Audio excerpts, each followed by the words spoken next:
3, 2, 1, go!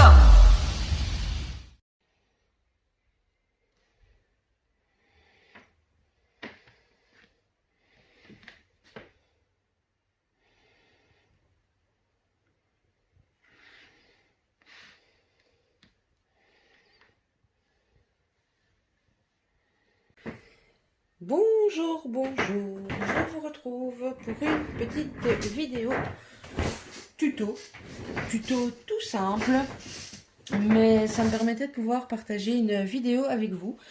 Comme vous l'avez vu juste avant que je ne vous dise bonjour, j'ai fait toute une série de cartes remerciements, tout simplement parce que, eh bien, plusieurs scrap copines m'ont dépanné pour un projet Harry Potter et je tenais à les remercier. Donc j'ai fait toute une série de petites cartes.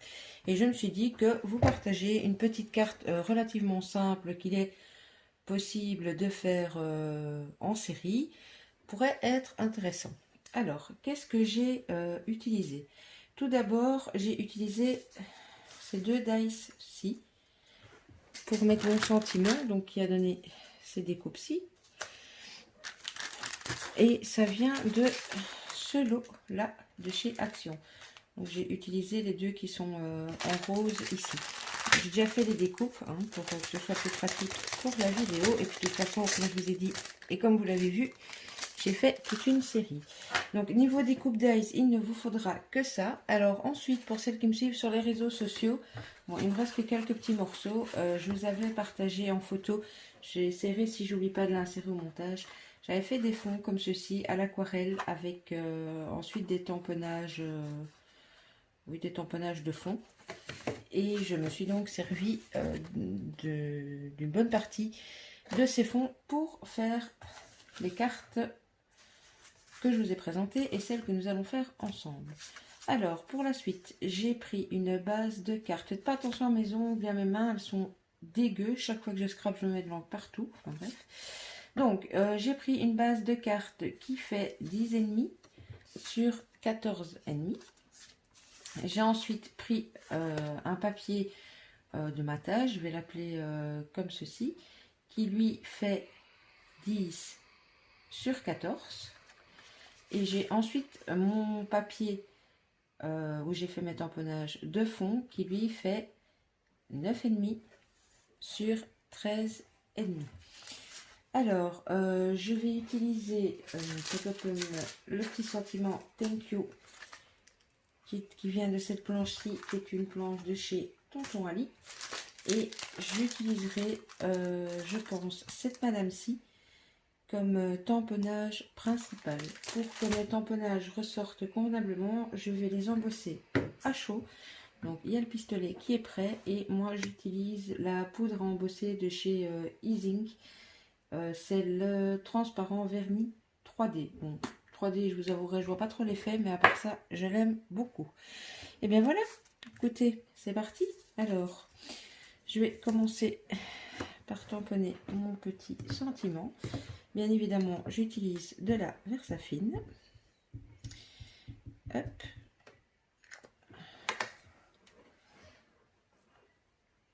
Alors, vous voyez mon tampon mousse et une feuille blanche, tout simplement pour l'embossage à chaud. Voilà. Je viens y mettre ma poudre à embosser.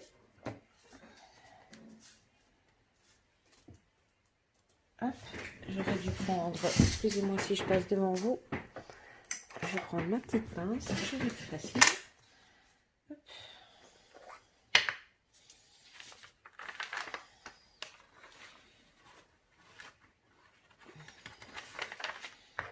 Voilà. Alors je verrai au montage, à mon avis je vous couperai le son des courtes périodes d'embossage.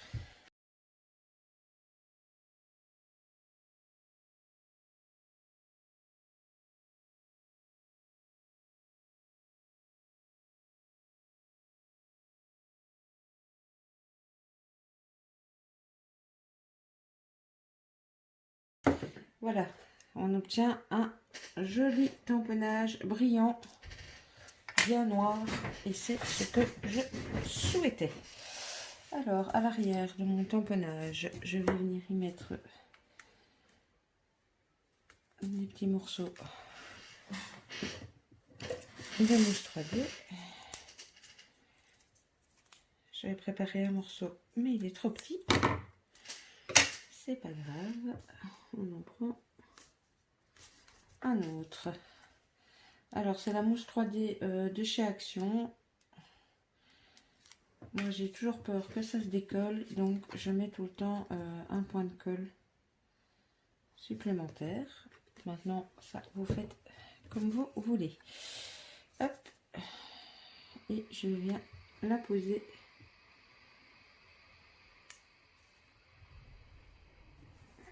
comme ceci.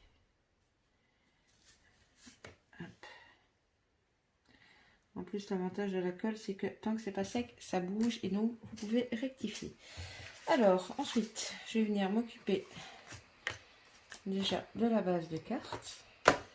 Alors, ne faites pas comme moi. J'ai juste pas envie de prendre mon applicateur, mais c'est pas très bon pour les pâtes d'encre. Je vais venir passer un coup de Distress Vintage Photo sur mes bords.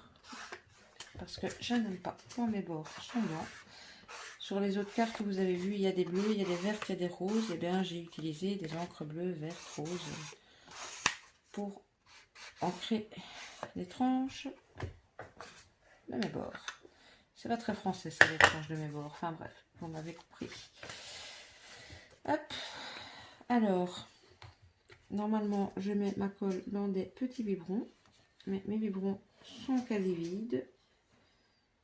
Et je vous avouerai que là, à l'heure où je tourne, nous sommes déjà bien loin dans la nuit. Et donc, je n'ai plus le courage de remplir mes biberons maintenant. Je viens me centrer. Bon, parfois c'est un peu compliqué si vous utilisez comme moi les cartes ici toutes faites de chez Action. Parce que ce ne sont pas toujours très droites. Donc, eh bien, vous vous centrez tant que possible, quoi. Voilà. Alors, on va venir s'occuper de notre fond. Donc, déjà, dans quel sens vais-je le prendre? Ça va dépendre de mon tampon. J'ai déjà utilisé cette madame-ci, donc j'avais bien envie d'utiliser celle-ci. Je vais voir un petit peu. Ah ben c'est nickel. On va venir la mettre là. Alors, hop. Oh, ça va être vraiment... Je vais regarder si mon autre bloc acrylique n'est pas un chouïa plus grand, parce que... Est-ce que je saurais la mettre en diagonale? Ouais. Voilà, je l'ai mis sur mon bloc en diagonale pour avoir suffisamment de pression. Donc, même chose, je viens tamponner mon personnage à la Versafine noire. Maintenant, vous pouvez le faire avec n'importe quelle encre à séchage lent. Vous pouvez l'embosser avec de la poudre à embosser blanche ou transparente. Moi, là, j'ai tout fait en noir avec la Versafine. Alors, je viens positionner ma petite lady. Voilà. Je vais bien appuyer un peu partout. Et je viendrai ensuite l'embosser à chaud.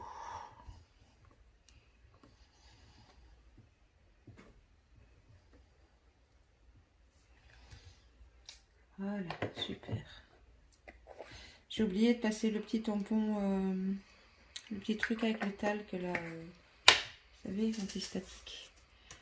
Bon, ici normalement ça devrait le faire parce que mes fonds sont bien secs. J'ai pas fait mes fonds patouille aujourd'hui. Si vous faites tout le même jour, n'oubliez pas de passer le petit coussinet anti-statique. Sinon, votre poudre à embosser risque d'aller se mettre là où vous ne le souhaitez pas. Hop. Hop.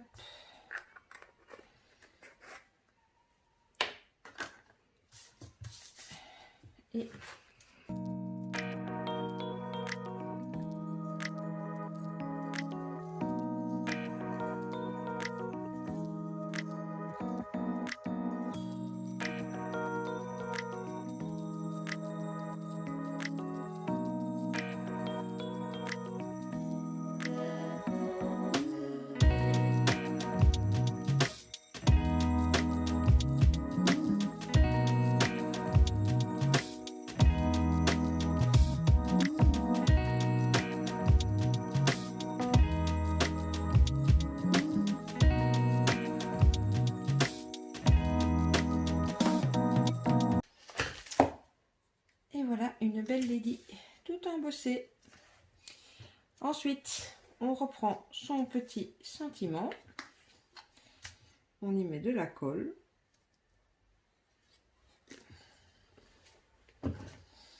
Et moi, dans ce cas-ci, je vais venir le positionner quelque part ici.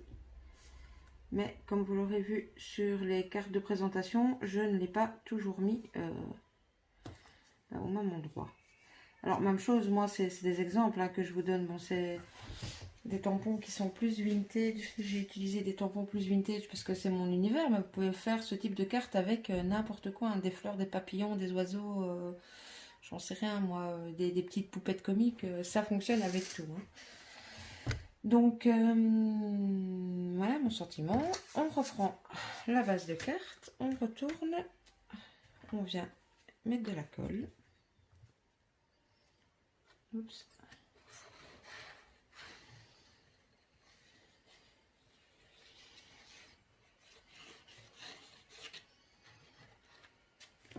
Alors ici, je vais remettre un chouïa de colle aussi. Le problème c'est qu'avec la grosse bouteille, le un chouïa c'est compliqué. Hop.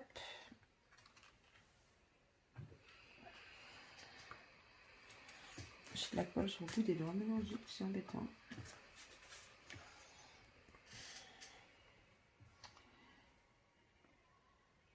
On essaye de recentrer. J'espère que vous n'entendez pas trop la musique à l'arrière. C'est la télé qui est à l'étage en dessous. Mais elle est juste en dessous d'où je filme et je n'ai pas pensé à la couper. Hop. Donc.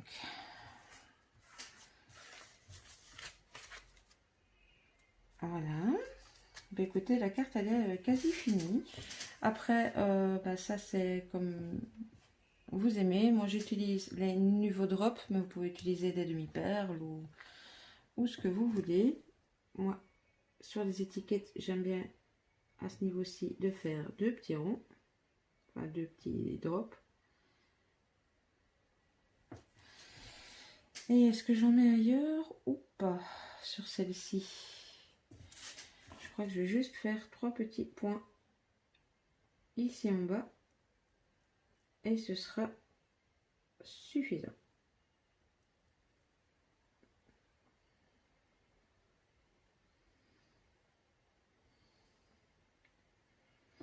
Voilà, alors le tampon ici je trouve ne s'y prête pas et je sais pas si parce que la luminosité est pas très bonne.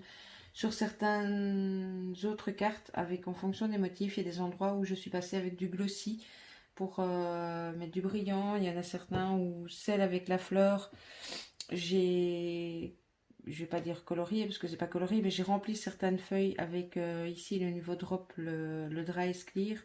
Donc il est transparent en fait quand il sèche. Il y en a certaines, mais celle-là je ne voulais pas montrer parce que c'était carrément pour un échange.